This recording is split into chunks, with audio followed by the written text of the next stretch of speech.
Ben McKee and Patrick Brown of Go Vols 24/7 here on campus with our No-Huddle on the first day of school.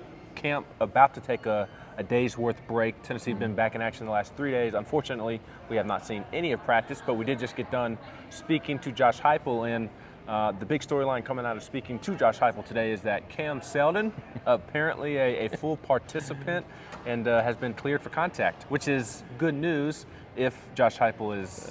He was a little reluctant, in my opinion, to give that information away. But assuming that is the case, I mean, big news with the opener next weekend. He's been in red for the majority of camp that we've seen, and again, we haven't seen a practice since last Wednesday. So, it was an interesting exchange there a little bit at the end because Heupel was just kind of like, him and Peyton Lewis are both full go, and everybody's kind of like, oh, really? And then so he kind of pressed a little bit. Has he been cleared for contact? And he had fun with Adam Sparks, saying he's the guy that asks the direct questions around here, and then he apparently said yes. I'm skeptical, but that's what he said.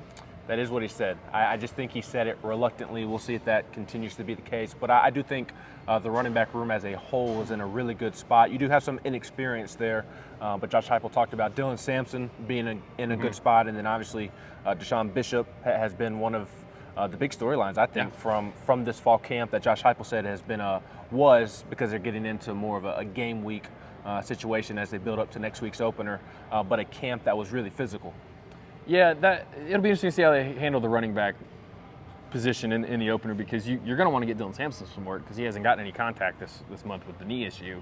But you also want to get guys like Deshaun Bishop and Peyton Lewis, and I guess Cameron Seldon if he's back.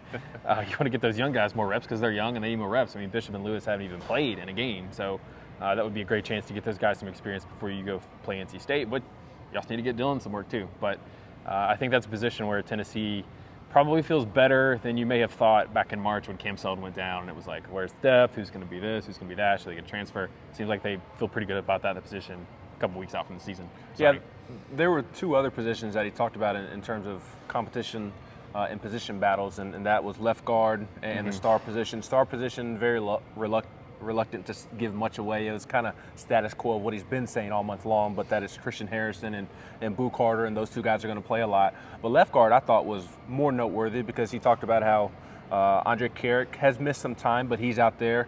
And then the second guy that he mentioned before Jackson Lampley was Sham Umarov, and that hasn't been the case when speaking to the media this camp. I noticed that, and that made my ears perk up.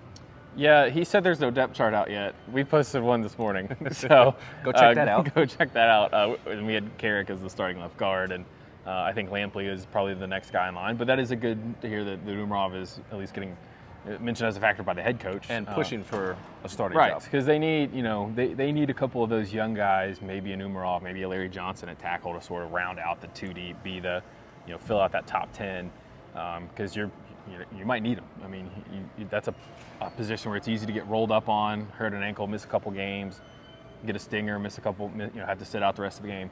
That's obviously a really rugged position, and you can never have enough offensive linemen, and they need some of these young guys. A lot of these young guys it's going to be an important developmental year for them, even if they don't get on the field, but they are going to need some of these second-year guys like Umarov, like Johnson to get on the field and help.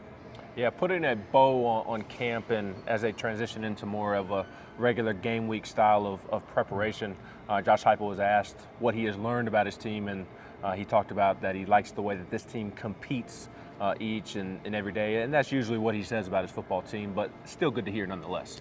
Yeah, I think he likes this team. I think you've been able to tell that today. You've been able to tell that through most of camp. I think he likes sort of the intangibles that they have. Something that I thought was interesting was that, he seems like the chemistry they've built, but he also said it needs to stay there. And we know that the ups and downs of the season can sometimes test that. Everybody's, when you're battling for spots in camp, the competition is good, the camaraderie is good, everybody's going for the same thing, but you get a couple games in, maybe you get some guys that aren't playing as much as they thought they would. How did they respond? Do they keep working to where if they do get a chance or get called upon, are they ready? That kind of thing. So I think he likes where his team is right now, but a lot can change. You can get into we saw a couple years ago, Cooper Mays gets rolled up on like the second series, and then you're adjusting. So a lot can happen, a lot can change, and that's why he is. We've heard him say it a few times now. Good teams, like, they've got to keep getting better throughout the season. You got to keep players motivated and locked in to keep progressing throughout the season. Yep, Tennessee gets into some classes today. They're finding their classrooms as And we parking. speak. Yeah, and good luck dealing with parking. Although I think they have permanent parking just wherever they want on campus. And back in action on Wednesday, following an off day tomorrow. Yes. And we'll be back over here on Thursday to talk to Joey Halsley, and then Tim Banks on Friday. It's Halsley, Banks, Thursday, Friday. We could hear from Nico on Thursday. He obviously had the illness last week, but Heupel said he's been back out there the last couple of days. I don't think he was out in the field on Saturday, but I think he's been out there the past couple of days. And then we might hear from Brew McCoy as well. So we'll see. That'll be fun, and we'll be back in action on Thursday and Friday. He's Patrick Brown. I'm Bill McKee.